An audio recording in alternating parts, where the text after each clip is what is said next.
So I was looking at this rail car, as I tend to do, look at rail cars, and I saw a couple things about it. First off, yeah, the numbers are patched. This was originally PSPX1564, and PSPX was a reporting mark of Phillips Petroleum, and this being a covered hopper car, their plastics division would have been who had this car. And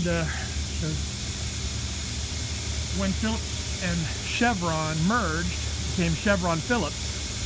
So I guess as they've been repainting their cars, they've been going over to HCBX reporting marks. Also, I see a lot of Chevron cars with HLTX reporting marks.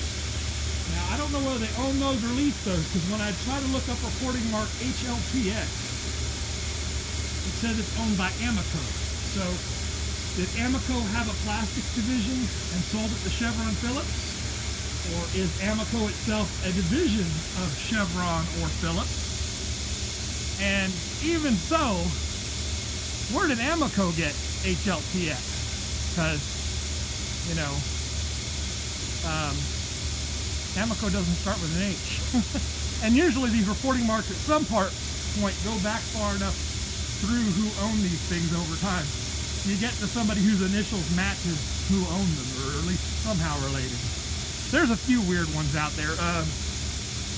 Leasing company FINX is for the Finley family that owned a company called Trinity Railcar. So much like ACF cars were built by American Car Foundry, and ACF X is the American Car Foundry leasing company, FINX cars are owned by the family that owned Trinity Industries at one time. Now, it's no longer Trinity Industries, and I don't even think the Saginaw, Texas plant is open anymore.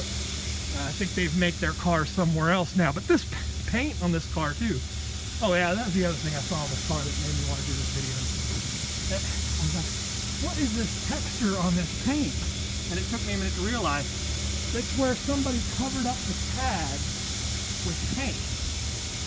And you can see that the tag was originally put on there probably in 2003, right? But the paint that they painted over the tags with, being out in the sun every day for the past, 17 years since 2003, assuming they painted it fairly shortly after it got tagged, hasn't held up as well as the original paint, which was put on this car in 1999. And if they repaint a car, they will put a date on it. This is the exterior paint, their number for the product number, and the date.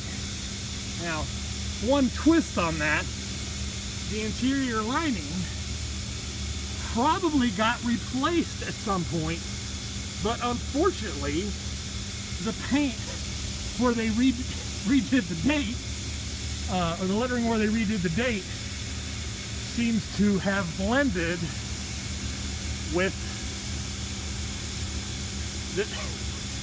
the paint of the original paint, interior lining paint. So originally it was painted in $5.99, of course. Then it was repainted in May of, who knows? I can't tell what that is. Is that an 11? I don't think so, because that looks like another one there. I don't know. So it was probably relined at some point. And these plastics cars, they blow pellets into them, so they want a paint that's kind of rubberized on the inside of them, so that it doesn't flake off when the pellets hit it. Anyhow, just a few thoughts on a random rail car. Anybody knows where HCBX or HLTX actually relates to actual company lettering, or somebody that owns the HLTX or HCBX reporting mark? Post it in the comments below. I'm curious as to how that relates to Chevron and Phillips. Bye for now.